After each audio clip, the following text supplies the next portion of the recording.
All right, guys, we're almost done with the engine. Let's put the rear main seal in. Got a new one of these with the kit. That is the part number, and I'm just going to use a couple old flywheel bolts.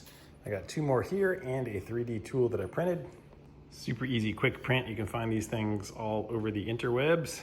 First step is to make sure we clean all the way around the end of the crank and the case here. Make sure it's super clean, no oils or contaminants. All right, we got the kind with the blue ring, and that blue plastic is just to keep the inner surface completely clean. All right, so the grooved side goes in. This is on the outside, the flat side.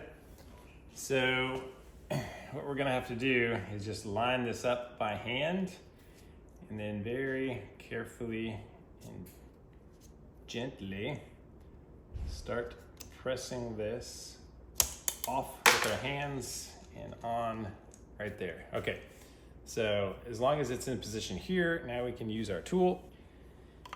So the tool just goes on top of this, and we're gonna thread 4 bolts in.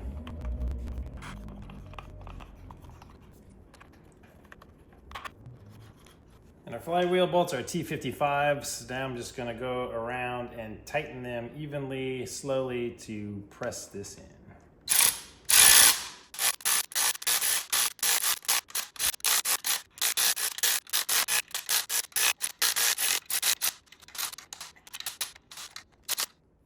All right, once all 4 bolts bottom out, you know that it is installed at the proper depth. And I'm just going to remove the tool.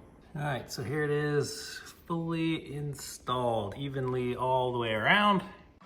Thanks for watching. I hope this video was helpful. If you found value in the information shared, please take a moment to give it a like and share your thoughts in the comments below.